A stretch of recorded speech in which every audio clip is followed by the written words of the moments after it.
Hey everyone, it's King of Valence. Thanks for watching this Spore Speedrun Beginner's Guide. These are all the topics I'll be covering in this video along with the timestamps. This will cover everything you need to know before you start to speedrun Spore. Most topics, of course, are optional, but I think this will drastically improve the quality and performance of your speedruns. And this should answer a lot of questions you may have watching a Spore speedrun or prevent confusion during future runs. First, most importantly, is how to record with OBS. Spore and OBS do not get along perfectly, but the best way to record Spore is to place Spore in windowed mode by unchecking this box. Right here, it's full screen, just turn that off. And record using window capture and not game capture in OBS. When recording using game capture, the recording will have these bright flashes, but window capture will avoid these. Additionally, center the OBS recording if you like, because it's in windowed mode, and then record in at least 3000 kilobytes per second for a good quality recording. Here are my recording settings in case you are interested. Next, I'm going to show you how to install this exact galaxy. Now, everyone's galaxy is a little different, including where the home planets are located and what planet layout each planet is. Speedrunning is all about fairness, with everyone on an even playing field. That way we know who is the fastest at speedrunning and not who has the best computer. So to help out, I made this exact galaxy available for download on sporespeedrun.com's page in the Resources tab. To use this exact galaxy, first quit Spore, then download and unzip the folder. We're going to replace your galaxy with this galaxy. The galaxy files are located in the computer's app data roaming folder. On Windows, locate this folder by searching %appdata% and hit enter. The folder named Spore is the galaxy files. Rename, move, or delete this folder and paste in the downloaded folder. Rename that new folder we just downloaded so it matches exactly to the original folder so the game can recognize and accept this new pasted in folder. For example, I'm using Steam, so this folder is just capital S Spore, but the disk version is in all capital letters. Just name your folder appropriately. The benefits of using this exact galaxy include 1. Having access to the current fastest planet, which is this one. There are 15 different home planet configurations that Spore can choose from. Current consensus finds that this planet is the fastest. 2. This planet is the closest to the center of the galaxy, reducing travel time using the current fastest route. 3. In space stage individual levels, during the first required mission, when we fly to that first planet with the crashed spaceship on it, is very close to the home planet, also saving in travel time. In Space Stage, the rare relic locations are also random per galaxy, but using this galaxy, they will be in the same predictable star systems. And 5, most importantly of all, the planet has green grass on it, which makes for very pretty recordings. Yes, this was done on purpose and was kind of difficult to get. Next, we will talk about New Game and New Game Plus. A common distinction in speedruns is to have a New Game and a New Game Plus category, and Spore is definitely no exception here. A new game refers to a run that simulates someone's very first playthrough of any game, whereas New Game Plus allows for previous playthroughs to help or influence future speedruns. This is again to help keep all runners on an even playing field as all other runners. In Spore, it is possible to have custom or downloaded creations, that is, creatures, tanks, boats, airplanes, that other runners do not have or do not have access to.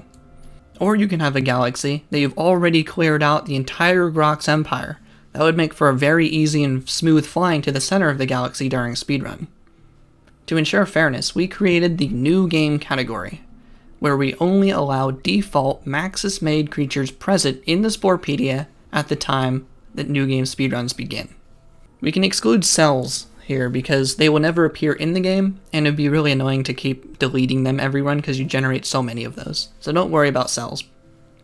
Back to that completely cleared out Grox Empire scenario, a completely clean galaxy is required for a New Game speedrun.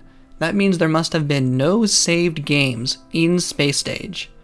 So if you've downloaded that new galaxy, the one I'm using right here, you'll be good to go, because this one doesn't have anything happening in Space Stage. And finally, no use of wormholes in New Game, since all the wormholes are in the same locations, yet their connections to each other are different. So it's not fair to have different connections in someone else, so we'll say no wormholes in New Game. New Game Plus, however, lifts all of these exceptions.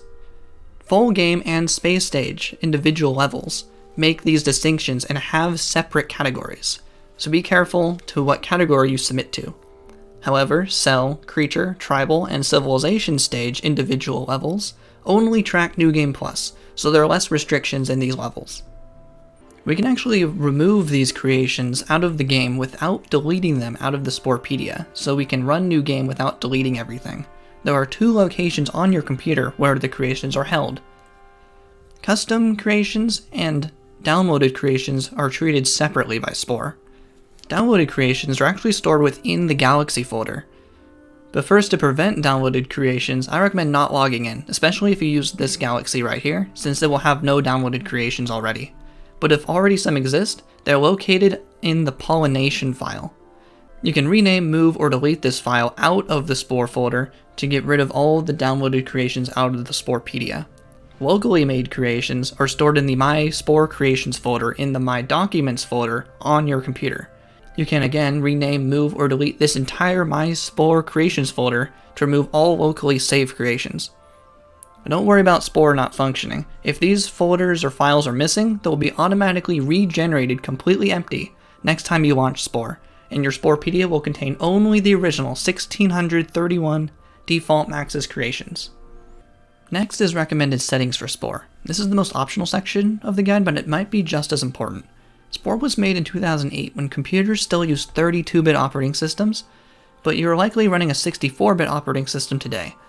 This matters because 32-bit operating systems only allowed 2 GB of RAM for any one program, and Spore artificially limits itself to only use 2 GB of RAM, even if your computer has way more to spare. Unfortunately, this can cause a lot of crashes. I actually get a lot of crashes in Creature Stage and Tribal Stage, and especially in complex galactic adventures, as Spore frequently runs out of RAM. To help this, we use an unofficial patch that allows Spore to use 4 GB of RAM instead.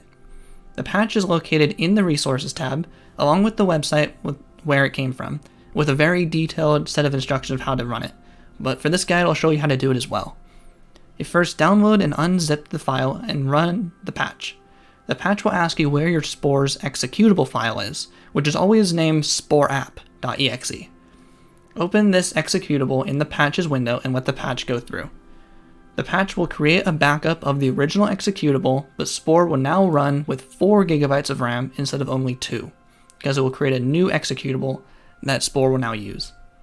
To go back and use the original Spore, delete the newly created executable and rename that backup of the old executable back to what it was originally. It's very important to create backups of everything you're doing when handling these files. Next is the recommended settings for in-game. These are the recommended settings I use for Spore. I believe this is a good balance for Spore to still look pretty good without looking too distracting for the speedrun. With everything on high, especially in Creature Stage, the grass is really tall and it's really hard to see anything. With the patch, you can set the graphics cache to as high as possible, 4096, as this can also help prevent crashes. If you still get a lot of crashes, you can actually delete the graphics cache file, which is in the Galaxy files also. The graphics cache package folder, you can just delete all of those.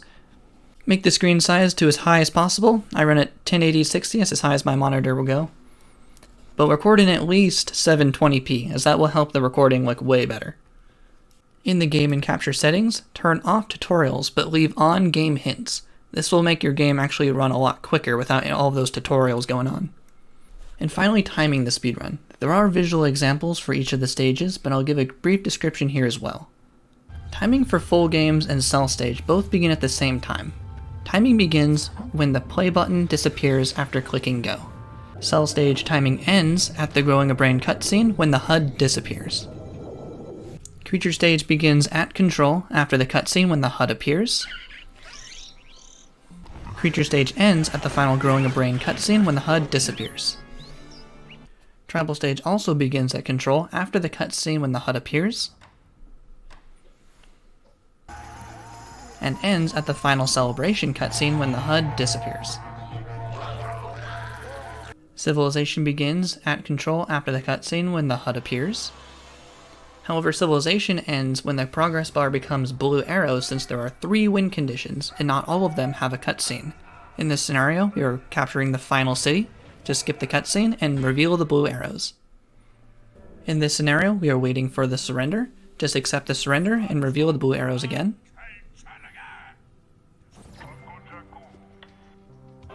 And finally, you can use super weapons. Just wait for all of the cities to be captured, and timing ends right on blue arrows. Space begins after the cutscene at control when the HUD appears. Space stage and the full game ends at the center of the galaxy cutscene when the HUD disappears. This is how to time RTA or real time, but Spore is timed using in-game time. Timing in-game means we exclude the loads, again to ensure fairness across computers whose loads might be really long, to make sure we are comparing against each other and not against loads. We exclude the time between stages. When the loading begins, the timer pauses.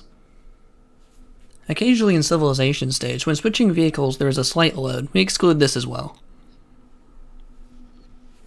Also, we exclude the time in Space stage when exiting and entering planets.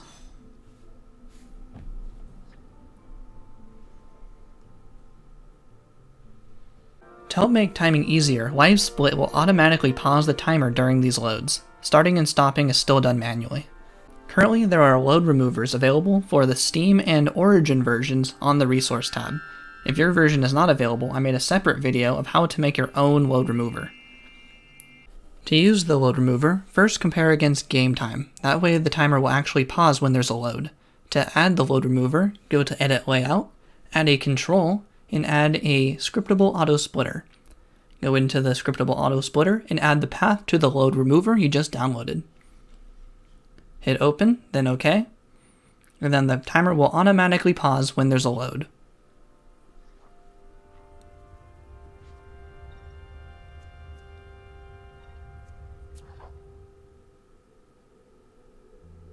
Okay, that's everything you need to know about how to speedrun Spore. Check out the speedrun tutorials in the description and in the guide tab on speedrun.com for how to actually run this game. Ask the Discord if you have any questions, have fun, and good luck on your speedruns.